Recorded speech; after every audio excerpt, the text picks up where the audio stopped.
बोला शंकर भगवान की जय। रवे सावन में गजा पी के झापर भोले बाबा के गबरा पर कोना गली तोर घर कौन गजा पी लेलिए होशे छे एको रति रास्ते बिसर गेलियो कोना छे माना पर तो गाजा में तो बहुते नशा छलल कोनो रास्ता से हमरा अपने न था छो लोकेशन चालू कर रे। हां चालू कर हमहु बिसर गेलियो चालू कर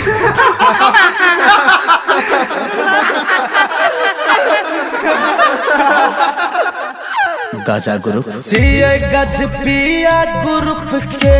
बम रे महाकाल गज पिया ग्रुप के बम रे नहीं चिए करो से कम रे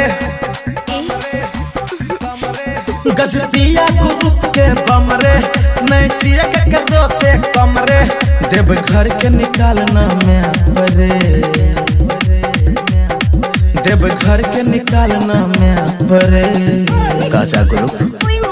रहबे सावन में गजा पी के झाप परे भोले बाबा के गोबे गया परे रहबे सावन में गजा पी के झाप परे भोले बाबा के गोबे गया परे की बोले दुनिया ने छे हमरा गम रे भोला के भक्ति में छिए मगन रे भोला के भक्ति में छिए मगन रे गजा भांग भले पिए छिए हमरे भोला बाबा के से यह पसंद रे भोला बाबा के से यह पसंद रे देवघर चल मारे चिलम में दम रे देवघर चल मारे चिलम में दम रे बोल बम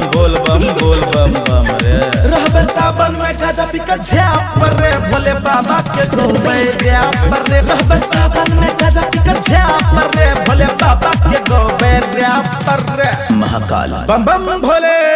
छिए भक्त रे महाकाल के गाजा गुरु छिए भक्त रे महाकाल के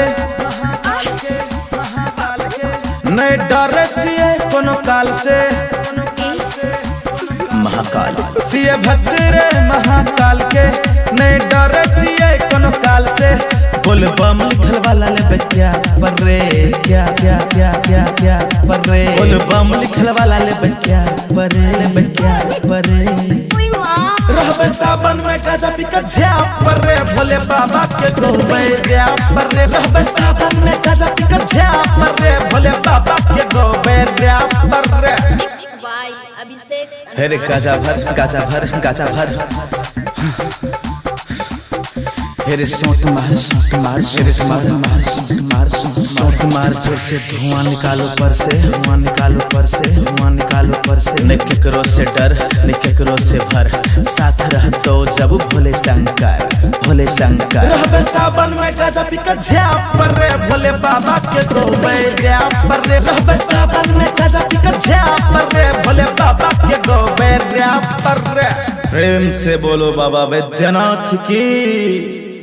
गंगा जल हम भरा लेबे गंगा जल हम भरा लेबे भोला दानी के चरण में चढ़ेबे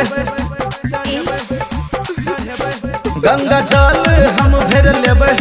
भोला दानी के चरण में चढ़ेबे सनु कौशल संतोष रहते साथ में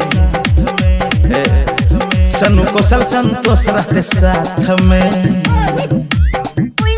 रहबे सावन में गजा पी के झाप परे भोले बाबा के गोबे गया परे रहबे सावन में गजा पी के झाप परे भोले बाबा के गोबे गया परे रहबे सावन में गजा पी के झाप परे भोले बाबा के गोबे